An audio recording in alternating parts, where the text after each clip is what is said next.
अब हम लेते हैं इसमें लैंगिक जनन, सेक्सुअल रिप्रोडक्शन किस प्रकार मार्केंशिया में होता है। ये ऊगैमस प्रकार का रिप्रोडक्शन है। ऊगैमस यानी कि विषम युग्मकी, क्योंकि इसमें दो प्रकार के जो हैं रिप्रोडक्टिव बॉडीज़ बनती हैं, आर्किगोनिया और एंथ्रीडिया। ये जो आर्किगोनिया और एंथ्रीडिया है ये स्पेशल स्ट्रक्चर्स के ऊपर बनते हैं, जिनको ये मॉडिफाइड लेटरल ब्रांचेस कहलाती हैं, यानी कि एक तरह से रूपांतरित जो हैं वो शाखाएं हैं जो ऊपर की तरफ जाती हैं। और एंथ्रीडियोफोर और आर्किगोनियोफोर, जिनको हम कहते हैं कि पुंदानीधर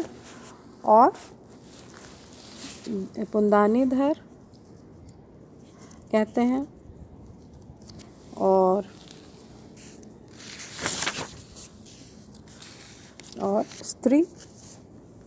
स्त्रीधानीधर। अब इससे पहले जो थैलस है वो ग्रो करना बंद हो जाता है। जब भी सेक्सुअल रिप्रोडक्शन, लैंगिक जनन लोअर प्लांट्स में होता है, जैसे कि एल्गी या ब्रायोफाइट्स में, तो ये हमेशा ज़्यादातर विपरीत परिस्थितियों में होता है। मतलब जब फेवरेबल कंडीशंस का अभाव होता है तब ज़्यादातर लैंगिक जनन होता है। फेवरेबल कंडीशंस जब अनुकूल परिस्थितियाँ होती हैं तब ज़्यादातर ये वेजिटेटिव या अलैंगिक जनन पाया जाता है। और लैंगिक जनन केवल इसमें जब या तो सीज़न एंड होता है या अचानक से बहुत तेज़ टेम्परेचर बढ़ जाना या पानी की कमी हो जाना, तभी लैंगिक जनन इनमें होता है। तो इसमें फिर ग्रोथ जो है वो थैलस की रुक जाती है। और पहले हम देखते हैं कि किस प्रकार ये एंथ्रीडियोफोर और आर्किगोनियोफोर दिखाई देते हैं। तो देखिए ये इस प्रकार के दिखाई देते हैं। एंथ्रीडियोफोर जो है वो देखिए ये है ना, ये एंथ्रीडियोफोर है जिसमें फूल नुमा संरचना दिखाई देती है। और ये आर्किगोनियोफोर जिसमें छतरी नुमा संरचना है।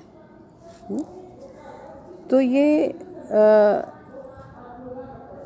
जो है वो, अगर इसका हम इसको काटें, जो आर्किगोनियोफोर का तना है, तो हमें तने का देखिए इस तरीके का काट दिखाई देता है, ये जो कि थैलस की ही एक्सटेंशन है, जो साफ दिखाई दे रहा है। ग्रूव्स के अंदर स्केल्स और राइजॉइड्स भी पाए जाते हैं इसमें। और इधर की तरफ देखिए ये जो है वो फिलामेंट्स फोटोसिंथेटिक रीजन है, और ये जो है सारा स्टोरेज रीजन के जैसा होता है। तो ये इस प्रकार की इसमें संरचना है। अब हम लेते हैं एंथ्रीडियोफोर। एंथ्रीडियोफोर जो है वो करीब 1 से 3 सेंटीमीटर तक लंबा होता है। लोब स्ट्रक्चर होता है, और इसमें डिस्क जैसा स्ट्रक्चर इसमें पाया जाता है। और इसमें सतह को जल की बूंदें प्राप्त होती हैं, तब कुछ ओस्टियोल से पुंधानकीय प्रकोष्ठ में प्रवेश कर जाता है, जिससे जैकेट की कोशिकाएं टूटने लगती हैं और एक बड़ा छिद्र निर्मित हो जाता है। तो इसमें जो है वो म्यूसिलेज भी रहता है। तो स्ट्रक्चर ऑफ एंथ्रीडिया जो है वो इस प्रकार का होता है कि हम देखें तो पहले तो एक इनिशियल बनता है, और ये जो इनिशियल है इसको कहते हैं एंथ्रीडियल इनिशियल सेल। और ये कहाँ बनती हैं, ये देखिए इसमें जो पुंधानीधर है उसमें ऊपर के जो डिस्क है, पेल्टेड डिस्क कहते हैं इसे, इसके अंदर कैविटीज़ बन जाती हैं ना, और कैविटीज़ में ये जो जगह है ना, इसकी जो सेल्स हैं वो एक्टिव होती हैं और यहाँ पे ये एक बड़ी सी सेल बनाती है जिसको हम एंथ्रीडियल इनिशियल कह सकते हैं। और उसके बाद इसमें जो है वो 2 सेल्स बनती हैं, ये बेसल सेल, स्टॉक सेल और एंथ्रीडियल सेल। अब एंथ्रीडियल सेल जो है वो बड़ी होके जो है वो पूरा स्ट्रक्चर, ये हमने इसकी जो उत्पत्ति है उसके बारे में हमने रिक्शिया में भी पढ़ा है। तो रिक्शिया में जब हमने डिटेल में पढ़ा है वैसा ही इसमें होता है। इसमें जो आधारी कोशिका है वह नीचे की ओर निर्मित होती है तथा आगे विभाजन नहीं होता है इसका। बाहरी कोशिका या आउटर सेल जो है वो पुंदानी का परिवर्धन इसी कोशिका के द्वारा होता है और यह बाहरी कोशिका सतह से कुछ ऊपर रहती है। इसमें उत्तरोत्तर क्रम में अनुप्रस्थ तल में विभाजन द्वारा निम्न 4 कोशिकाएं बनती हैं ना। फिर प्राथमिक वृंत कोशिकाएं बनती हैं जो नीचे उपस्थित 2 कोशिकाएं प्राथमिक वृंत बनाती हैं जो छोटा व संकरा होता है तथा पुंदानी के मुख्य काय को धारण किए रहता है। फिर प्राथमिक पुंदानीय कोशिकाएं वह ऊपर वाली जो 2 कोशिकाएं हैं उनसे निर्मित होती है तथा इसमें 2 वर्टिकल विभाजन होते हैं जो एक दूसरे के समकोण पर होकर 4 कोशिकाएं युक्त 2 टायर्स बनाते हैं। अब ये जो 2 सोपान या टियर्स हैं वो फिर 8 कोशिकाओं में परिवर्तित हो जाते हैं और उसके बाद ये जो 8 कोशिकाएं हैं उनमें सब में 8 में एक पेरिक्लाइनल डिवीजन होता है जिससे बाहर की तरफ जो कोशिकाएं बनी वो जैकेट कोशिकाएं कहलाती हैं और अंदर की जो हैं वो फर्टाइल कोशिकाएं होती हैं।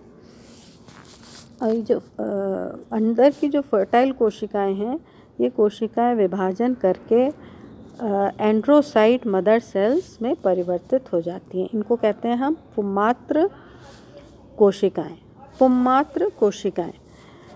और फिर इसमें जो ये कोशिकाएं हैं ना, ये कोशिकाएं हैं, अब हर एक कोशिका में अब ऐसा जो है ओब्लिक डिवीज़न होता है और ओब्लिक डिवीज़न में फिर अब जो ये सेल्स बनी इनको हम कहते हैं मेल गैमीट्स या एंथ्रोजॉइड्स में परिवर्तित हो जाती हैं और ये एंड्रोसाइट्स कहलाती हैं। तो इस प्रकार ये जो है इनमें ये देखिए इसमें ये दिखाई दे रहा है कि किस प्रकार जो एंथ्रीडिया हैं वो उनका निर्माण होता है। एंथ्रीडियल इनिशियल बना, आउटर सेल और बेसल सेल बनी। बेसल सेल फिर विभाजित नहीं होती, ऊपरी जो सेल हैं 2 वो स्टॉक सेल्स बना लेती हैं और सबसे ऊपर की जो 2 हैं वो प्राइमरी एंथ्रीडियल सेल्स होती हैं, वो ही विभाजित होती हैं। फिर वो प्राइमरी एंड्रोगोनियल सेल्स में परिवर्तित हो जाती हैं। उनमें फिर जब ये 8 होती हैं तब इनमें पेरिक्लाइनल डिवीज़न होता है, बाहर की जैकेट बनती है और अंदर जो है वो एंड्रोगोनियल सेल्स बनती हैं।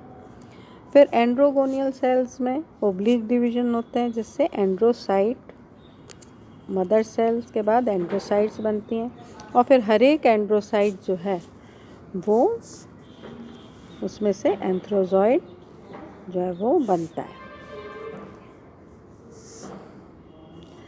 अब एंथ्रोजॉइड जो है वो इस प्रकार का होता है, इसमें लंबा इस प्रकार का संरचना होती है जिसमें कि 2 फ्लैजिला होते हैं इस तरीके से और एक इसमें आगे की तरफ एक पेपिला होता है और एक इसमें न्यूक्लियस होता है जो कि हैप्लॉइड है। तो इस प्रकार की इसमें इसकी संरचना होती है।